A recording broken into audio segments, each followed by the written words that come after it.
On était pour évoluer sur qu'est-ce qu'on avait parti la dernière fois. On a parlé de, login dans Questrade, on l'a déjà fait. Je voulais vous montrer un petit peu c'était quoi mon layout aussi. Et puis on voulait créer un refresh scanner. Là c'est un petit peu bizarre parce que ce que vous voyez là, j'ai deux écrans. Là, on est dans ma petite shop là, ici. J'ai deux écrans. Sur mon autre ordi, j'en ai 6.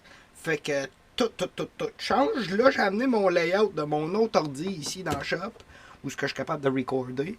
Un petit peu pour vous montrer comment que mes layouts marchent. Fait qu'on va faire des refresh scanners, puis je voulais vous montrer deux autres pitons qui est pas mal cool. Un que j'ai appelé Aquestrade, Questrade, puis l'autre c'est pour le café. Le café, là, c'est une des choses les plus importantes. Fait que j'ai fabriqué ça, cet appareil-là ici. Pas bien plus compliqué que ça. Il y a une vieille corde d'extension. Fait que tu payes sur le piton. La machine à café part. On peut l'éteindre aussi.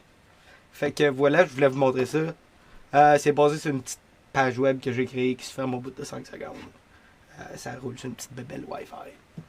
Super facile. Fait que c'est ça mon bouton de café pour ceux qui se posent la question. Ça fait ouvrir une page web à la bonne place qui applique dans le fond un relais sur de quoi contrôler via Wi-Fi.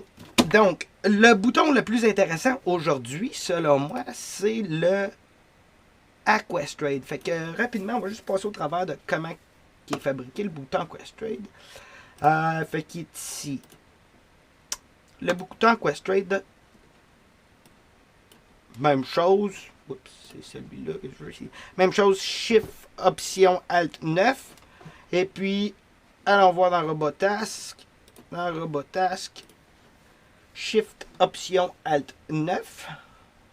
Qui est celle-là ici, Questrade. On va regarder la tâche un petit peu plus proche. Fait que ce que j'y fais faire, en gros, c'est clique le bouton de gauche deux fois, copie ce qu'il y a là, bouge à un tel endroit, délai de 10 millisecondes, clique ton bouton de gauche, paste ça, délai de 10 millisecondes, paste Enter. Fait qu'en gros, c'est ça la tâche. Triggerer Shift Alt 9. Je vais vous montrer comment vous servez de ça la dernière fois. Fait que ce qui est cool avec ça, mettons, on va rouvrir le beau chat à Danny. Là, c'est plate, mais le chat à Danny, pour qu'il fitte dans cet écran-là, il faut que je le stretch. Ah, voilà. Et puis, on peut revoir notre charte ici. Fait que, donc, ce bouton-là, je l'ai créé pour qu'on puisse, par exemple, faire des hauts. Qui c'est qui câble le SNDL? On pèse sur le bouton, boum, SNDL, on est rendu sur la charte de SNDL. Donc, ce que ça fait, c'est que ça prend n'importe quoi, mettons, je clique ici, encoder, clique une fois, pèse le bouton Aquestrade, oh, pas cliquer à la bonne place.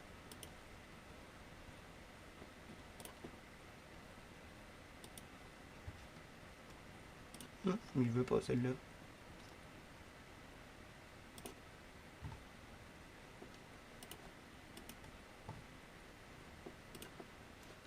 Oups.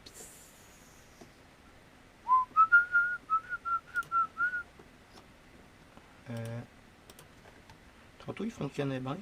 Il va falloir que j'y ajoute un délai. Ouais, donc tuner pour votre ordi. Dans le fin fond, moi j'ai juste copié ce que j'avais sur l'autre. Puis c'est pour ça aussi qu'on voyait ici Aquestrade que je suis obligé de le faire bouger deux fois à cause de mon layout d'écran. Il faut qu'il bouge à bon endroit. Puis souvent ça prend deux commandes pour qu'il le fasse. Donc, dans le cas ici, il y aurait besoin probablement d'un délai ici, là, pour s'assurer qu'il copie-paste correctement sur cet ordinateur-là.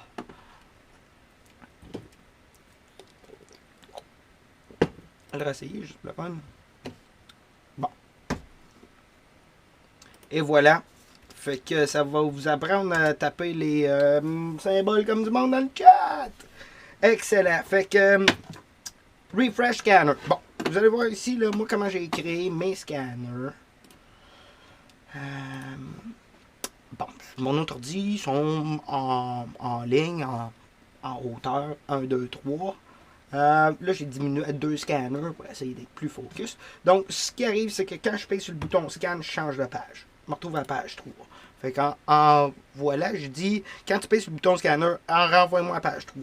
Fait qu'on va aller à page 3. Ça va vous donner l'idée du layout de ma page ici. Fait que, ici, on a tout le temps mon niveau 2 primaire. On a mon bouton top gainer. Dans le fond, ça m'amène au top gainer. On a mes flèches up-down. Dans le fond, pareil comme si je serais sur mon clavier. Et puis, quand je pèse sur ce bouton-là, qui est le scanner refresh, on crée ou on exécute une tâche qui amène encore là la souris au bon endroit, qui clique le bon bouton. Je l'ai apporté? Non, je ne l'ai pas apporté. Oui, il est c'est ça. Qui bouge ta souris au bon endroit, qui clique le bouton, qui délai 25 millisecondes, qui rebouge encore. Ça laisse un petit peu le temps au scanner de se rafraîchir. Bon, voilà donc. À part ça, moi, un petit peu comment je roule, ça, je voulais vous montrer dans le fond, là, si on regarde ça en dessous de la caméra. Dans Questrade, tous mes niveaux 2, toutes mes chartes ont des couleurs, right, sont associées, niveau 2, Time and Cell, tout ça. Vert, c'est le principal. Et puis, toutes les autres ont des couleurs, évidemment. Et puis, pour chaque couleur, j'ai une page avec des commandes rapides, comme par exemple 1500 shares, 25 000 shares ou 100 000 shares, plus un sou, moins un sou, etc. Et puis j'ai le fameux bouton Paste. Donc, je trouve de quoi de nice dans le chat, je l'amène au Questrade, à Questrade qui s'en va tout de suite dans mon niveau 2 vert principal. Et puis je peux tout de suite peser sur bleu, faire Paste, et puis l'amener au bon endroit. Dans mon niveau 2. Même chose ici. Quand je parle de couleur, c'est de ça ici. Là. Fait que mon layout de couleur représente ça ici. Là. Fait que c'est une même que je me comprends. Bouton cancel. Tous mes niveaux 2 sont tous identiques dans le fait fond. J'ai un bouton pour revenir à ma page principale qui est toujours au même endroit. Puis que la couleur de la page que je suis dessus, référence. Là. Et puis, sont tous pareils. J'ai un buy qui fait rien que faire un achat dans Questrade. J'ai un sell. Et puis, j'ai aussi un add bid qui choisit toujours la 4e rangée du niveau 2, là, ici. Là. Add bid. Et puis, ça correspond. Et puis, donc, add bid, buy, add bid, sell. Et puis, une sortie rapide. Fait que, en gros, je pense que c'était ça. Je pourrais aussi vous montrer, dans le fond, comment j'ai dupliqué mes tâches pour que pas être obligé de tout refaire la programmation pour chaque niveau 2, pour chaque quantité d'achat et de vente. On peut aller le voir, comment je l'ai fabriqué. Et puis, j'ai déterminé exactement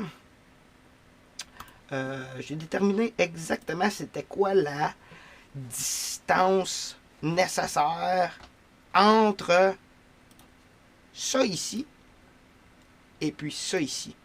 La distance relative nécessaire. Fait qu'ici, si on regarde,